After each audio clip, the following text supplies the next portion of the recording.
So ಇಲ್ಲಿ ಏನಾಗ್ತಾ ಇದೆ, ಎಲ್ಲ ಅಂಗಡಿಗಳು ಮಾಡ್ತಾ ಇದ್ದಾರೆ, 1, 2, 3 ಆಫರ್ ಕೊಡ್ತಾ ಇದ್ದಾರೆ. ಯಾವುದೇ ಆಫರ್ ಕೊಟ್ಟರು ರೈತರ ತಲೆ ಮೇಲೆ ಬೀಳ್ಬೇಕು. ನಿಜನ ಸುಳ್ಳು? ಸಬ್ಸಿಡಿಗೆ ಹೋಗಿ ಡಾಕ್ಯುಮೆಂಟ್ಸ್ ಕೊಟ್ಟು ಅಲ್ಲಿ ವೆಯ್ಟ್ ಮಾಡಿ ಟೈಮ್ ವೇಸ್ಟ್ ಮಾಡೋದಕ್ಕಿಂತ ಅದೇ ಪ್ರೈಸ್ಗೆ ಓಪನ್ ಮಾರ್ಕೆಟಲ್ಲಿ ಇದೆ, ಬನ್ನಿ ಅದೇ ಮಿಷಿನ್ಗಳು. ದಯವಿಟ್ಟು ಸರ್ಕಾರಕ್ಕೆ ದುಡ್ಡು ಉಳ್ಕೊಳ್ಳಿ, ಏನಕಾರ ಬೇರೆ ಯೋಜನೆಗಾಗುತ್ತೆ, ನಿಮ್ಮ ಟೈಮ್ ಉಳಿಯುತ್ತೆ, ದಯವಿಟ್ಟು ಬನ್ನಿ. ಅದನ್ನು ಹೇಳಲಿಕ್ಕೆ ಇಷ್ಟಪಡ್ತೇನೆ. ಇದರ ಬೇಸಿಕ್ ಪವರ್ ವೀಡ್ರು ನೋಡಿ, ಇದೇನಿದೆಯಲ್ಲ ಇದು 3 HP ಇದು. ಇದರಲ್ಲಿ ಫಸ್ಟು ಪೆಟ್ರೋಲ್ ಜೊತೆ ಆಯಿಲ್ ಹಾಕೋದು ಬರ್ತಿತ್ತು ಸರ್, ಅದು ಸ್ವಲ್ಪ ಮೇಂಟೆನೆನ್ಸ್ ಕೇಳ್ತಿತ್ತು, 2 ಸ್ಟ್ರೋಕು. ಇದರಲ್ಲಿ ನಾವೇನು ಮಾಡಿದ್ವಿ, ಬರೀ ಪೆಟ್ರೋಲಲ್ಲಿ 4 ಸ್ಟ್ರೋಕ್ ಮಾಡಿದ್ದೀವಿ ನೋಡಿ.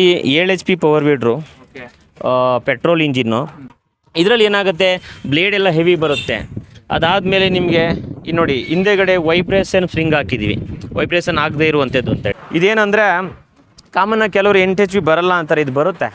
ಇದನ್ನು ಯಾರಾದರೂ ಫೀಲ್ ಮಾಡಿದವರು ಇದನ್ನೇ ಬೇಕು ಅಂತ ಹೇಳ್ತಾರೆ. ಓಕೆನಾ. ಟ್ರಾಲಿ ಬಂದು ಫಸ್ಟು ನಾರ್ಮಲ್ ಟ್ರಾಲಿ ಇತ್ತು, ಇವಾಗೆಲ್ಲ ಸ್ವಲ್ಪ ಹೈ ಟೆಕ್ನಾಲಜಿ ಟ್ರಾಲಿ. ಅಂದರೆ ನೋಡಿ, ಈ ಪ್ಲೇಟ್ ಎಲ್ಲ ಬರುತ್ತೆ, ಜಸ್ಟ್ ನಮ್ಮ ಟಾಟಾ ಎಸಿಗೆಲ್ಲ ಏನು ಬರುತ್ತಲ್ಲ ಆ ಪ್ಲೇಟ್ ಎಲ್ಲ ಬರುತ್ತೆ, ಆ್ಯಕ್ಷನ್ ಆಗುತ್ತೆ. ಜೊತೆಗೆ 2.5 ಅಡಿ ಅಗಲ 4 ಅಡಿ ಉದ್ದ ಟ್ರಾಲಿ ಬರ್ತದೆ. ಅದು ಬಂದು ಇನ್ನೊಂದು ನೇಗ್ಲು ಬರುತ್ತೆ ನೋಡಿ, ನಿಮಗೆ 6 ಇಂಚ್ ಇಷ್ಟು ಚಿಕ್ಕದಿಂದ ಇಷ್ಟು ಪೂರ್ತಿ ನೀವು ಅಗಲ ಮಾಡ್ಬೋದು, 2.5 ಅಡಿ ಅಗಲ ಮಾಡ್ಬೋದು, ಆ ಕಡೆ ಬದು ಮಾಡ್ಬೋದು. ನೀವು ಒಂದು ಸೈಡ್ ಬೇಕಂದರೆ ನೋಡಿ ಹಿಂಗೆ ಮಾಡಿಕೊಂಡ್ರೆ ಒಂದು ಸೈಡ್ ಬರ್ತದೆ. ಇದು ಸ್ಟ್ರೈಟ್ ಮಾಡಿ